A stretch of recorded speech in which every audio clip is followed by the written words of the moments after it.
Pausa. Antes da grande cidade de concreto e ruído, havia outro São Paulo.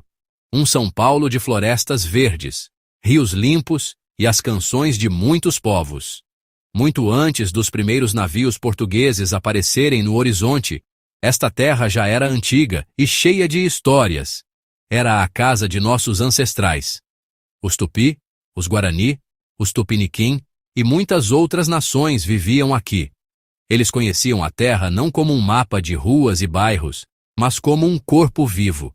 Eles entendiam a linguagem dos ventos e os segredos guardados pela densa Mata Atlântica, que descia a montanha até a grande água, o mar que chamavam Paranã. Este era seu lar, um lugar de abundância e profundo significado espiritual. Suas aldeias, ou tecorra, se espalhavam pelo planalto de Piratininga. Aqui, a vida seguia o ritmo do sol e das estações. Plantavam mandioca, milho e feijão. Caçavam antas e capivaras nas vastas florestas. Pescavam nas águas limpas do Tietê e do Pinheiros, que então não estavam poluídos, mas eram fontes de vida e sustento. Pausa. Os caminhos que ligavam o planalto de Piratininga ao litoral eram muito mais do que simples trilhas pela mata. Eram verdadeiras artérias vitais, cruciais para a sobrevivência, a cultura e a organização social dos povos indígenas. Para quem vivia nas terras altas, o mar era um lugar de imensa importância. Era fonte de sal, um mineral essencial para a saúde e a conservação de alimentos. Oferecia peixes, moluscos, outros alimentos diferentes dos que podiam encontrar no interior. O litoral também era fonte de conchas lindas penas de aves costeiras, usadas para fazer ornamentos e objetos cerimoniais com grande valor espiritual e social. A jornada até o mar era uma busca por esses recursos essenciais. Essas trilhas eram também rodovias de comunicação e troca. Imagine-as como a internet da época, conectando parentes distantes e grupos aliados. Um casamento a ser arranjado entre duas aldeias, um convite para uma cerimônia religiosa, um aviso sobre um conflito iminente, tudo era levado por mensageiros que conheciam essas rotas de cor. Elas facilitavam o comércio, não da forma como conhecemos hoje com dinheiro, mas através de um sistema de reciprocidade e parentesco. Quando a gente fala das trilhas indígenas, um nome sempre aparece no meio da neblina da história: o Peabiru. Não era uma estrada só, mas uma rede gigante e complexa de caminhos que cortavam a América do Sul. A própria palavra, do Tupi-Guarani, pode ser traduzida como caminho gramado, caminho batido, um nome que já mostra o quanto ele foi usado por muitos séculos. Acredita-se que o tronco principal do Peabiru ligava a costa do Atlântico, ali na região de São Vicente, até as montanhas dos Andes, lá no Peru. Era uma super rodovia continental, prova da mobilidade dos nossos antepassados. As trilhas do Planalto de Piratininga eram ramificações importantes. O mais famoso desses caminhos locais era o Caminho do Piaçaguera. Essa trilha descia as encostas íngremes da Serra do Mar, seguia os vales das montanhas, seguia os cumes das montanhas e acabava nas planícies costeiras, perto do que hoje é Cubatão. Outra rota importante era o Caminho do Padre José, que também atravessava a Serra do Mar ligando o Planalto à costa. Essas não eram estradas asfaltadas, mas trilhas estreitas, às vezes só para uma pessoa. Eram marcadas pela memória coletiva, guiadas por árvores específicas, formações rochosas. Uma jornada do Planalto de Piratininga até a costa era uma grande empreitada, uma expedição que exigia planejamento cuidadoso e profundo conhecimento do mundo natural. Não era um trabalho solitário. Geralmente, grupos de pessoas viajavam juntos, famílias, guerreiros, comerciantes. Os homens frequentemente tomavam a frente, carregando suas armas, arcos, flechas, tacapes. Eram os caçadores e protetores do grupo. As mulheres carregavam os suprimentos em grandes cestos trançados com fibras de palmeira, presos às costas por uma alça que passava pela testa. Esses cestos continham farinha de mandioca, milho seco e outros alimentos preservados. Elas também carregavam panelas, redes de dormir e ferramentas, sendo sua força e resistência fundamentais para o sucesso da viagem. O sustento ao longo do caminho era obtido da própria floresta. Os viajantes eram caçadores e coletores experientes. Eles podiam montar armadilhas para pequenos animais pacas-macacos.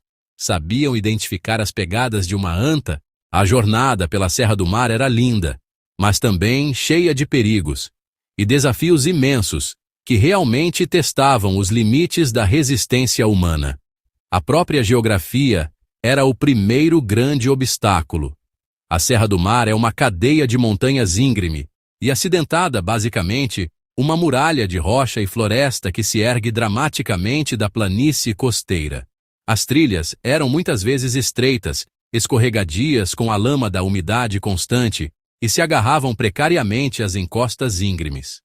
Um único passo em falso poderia levar a uma queda séria.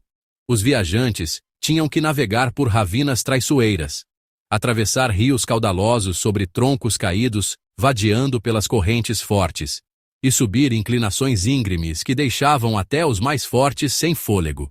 O clima na Mata Atlântica é, notoriamente imprevisível.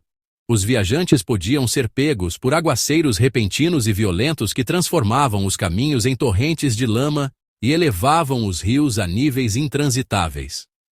Uma neblina espessa e desorientadora, que os tupis chamavam de tatatina, podia descer sem aviso, reduzindo a visibilidade a quase zero e tornando muito fácil perder o caminho e se perder na imensa floresta. A umidade era implacável, uma constante umidade que se agarrava a tudo. Para os nossos ancestrais, o mundo natural não era uma coleção de objetos inanimados. Era, uma entidade viva, que respirava, cheia de espíritos, consciência e poder. As montanhas, os rios, as árvores e os animais eram todos considerados parentes. Essa crença realmente moldou toda a relação deles com a terra por onde viajavam. A jornada do Planalto até a costa era, portanto, uma peregrinação espiritual tanto quanto física. Cada elemento da paisagem tinha seu próprio espírito, sua própria história e sua própria sacralidade. A grandiosa Serra do Mar não era apenas uma formação geológica, era vista como um gigante adormecido, um ser poderoso, cuja permissão era necessária para atravessar seu corpo. Antes de iniciar uma jornada, e em muitos pontos ao longo do caminho, rituais eram realizados para garantir uma passagem segura. Os viajantes faziam oferendas aos espíritos da floresta e das montanhas. Eles poderiam deixar um pequeno tributo de tabaco ou uma linda pena na base de uma grande árvore ou de uma rocha significativa. Cantavam orações, pedindo proteção contra o mal, sucesso na caça e caminhos claros. O pajé, ou xamã, que às vezes acompanhava esses grupos, desempenhava um papel crucial. Ele era o intermediário entre o mundo humano e o mundo espiritual. As longas jornadas pela floresta eram um terreno fértil para a imaginação. Ao redor das fogueiras à noite, enquanto os sons da mata ecoavam ao redor deles, os anciãos compartilhavam as histórias. Isso não era apenas entretenimento. Era a biblioteca oral do povo, ensinando história, moralidade e os segredos do mundo espiritual. Muitas lendas estão ligadas à paisagem da Serra do Mar e aos caminhos que a cruzam. Uma dessas histórias é a lenda da Grande Serpente, ou Boiúna, que dizem ter criado os caminhos sinuosos que descem à encosta da montanha. A lenda conta que no início dos tempos, a Serra do Mar era uma parede sólida e impenetrável. Ninguém conseguia passar do Planalto para o mar. Um dia, uma serpente gigante, com escamas que brilhavam com todas as cores da floresta, quis alcançar a grande água. Ela começou a deslizar montanha abaixo, seu corpo imenso esculpindo um caminho profundo e sinuoso através da rocha e do solo. Enquanto se movia, empurrava árvores gigantes e desalojou pedras enormes, criando a rota tortuosa que mais tarde seria usada pelos humanos. Quando os primeiros europeus chegaram no século XVI, eles se depararam com uma terra vasta desconhecida, aparentemente impenetrável. A sobrevivência e expansão dos europeus dependiam do conhecimento indígena. Os recém-chegados não criaram novas estradas, eles seguiram as antigas. Os bandeirantes, os infames exploradores e caçadores de escravos de São Paulo, usaram esses mesmos caminhos em busca de ouro, pedras preciosas e indígenas para escravizar. Rotas que antes eram corredores de intercâmbio cultural, comércio, peregrinação espiritual, foram tragicamente transformadas em caminhos de conquista, violência e exploração.